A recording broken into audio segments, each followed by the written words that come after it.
Hey, your story, galactic messages. Let's see if the shorts are working. Let's see. Nine of Pentacles, slow movement, or connecting to a Virgo, or another earth sign, Taurus, Capricorn. Your story.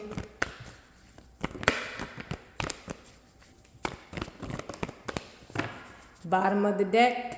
Nine of Wands, so someone's guarded, very guarded, very guarded.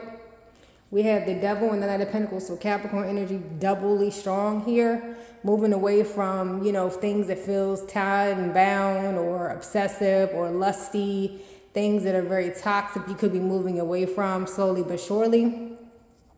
It's been a lot, you have your guards up. You may have felt like you could put some more fight into it, had some more energy to put into it, but maybe you're feeling like it's not worth, getting to that point where I'm like fully knocked out, fully TKO, fully burdened.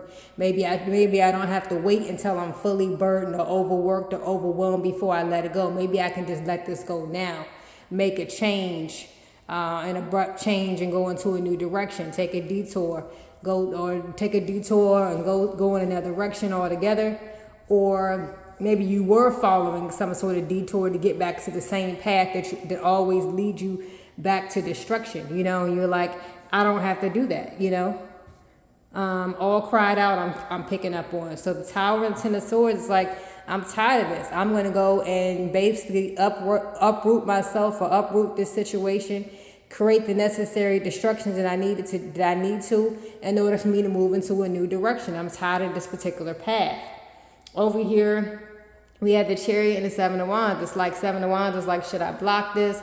Should I keep defending this? Or should I just release it? Let my guards down, let my pride down, let my defenses down and move forward. But maybe someone was giving you some sort of restriction or obstruction or trying to block your path, from doing that as well. But it's like, I just don't feel like fighting.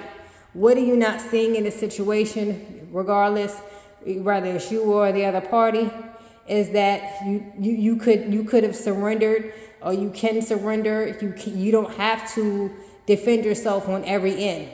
You don't have to fight on every end. You can just let this go. You don't have to be the last person, showing your strength. You can just say, I surrender it. I'm making a sacrifice, and I'm going to release myself from this unnecessary anxiety, overthinking, nightmares. I don't have to see this to the end. I don't always have to be the strong one.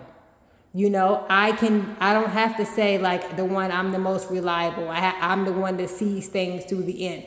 Maybe you've done enough. Maybe you've seen enough. I don't need to see any more. I don't need to do any more to feel like, I've completed this task, or, what's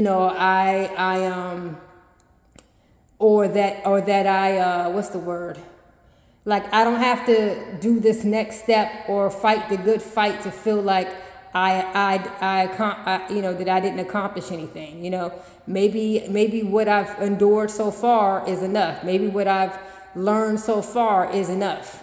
There's no more, meter that I have to reach, or milestone I have to reach, or if I stick it out for the 7.5 year, then I can say this is complete. No, it's 7 years now. I don't have to wait till the half year.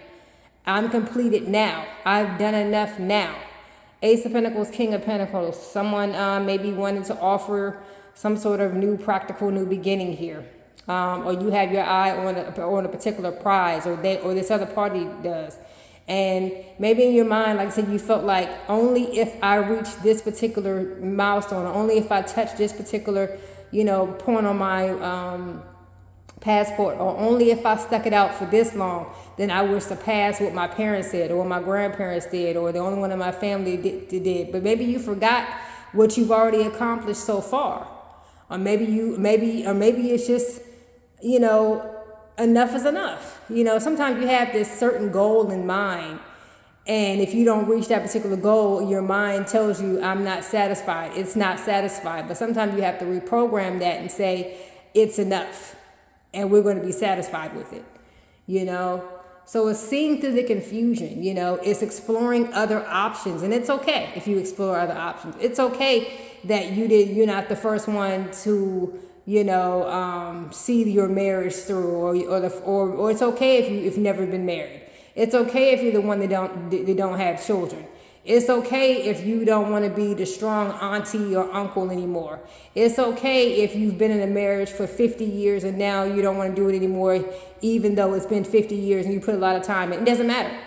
It's the fact that at this point, I feel like I want to do something else. I'm dissatisfied. That's the whole point. So with that being said, that's your story. Thanks for listening. Bye-bye.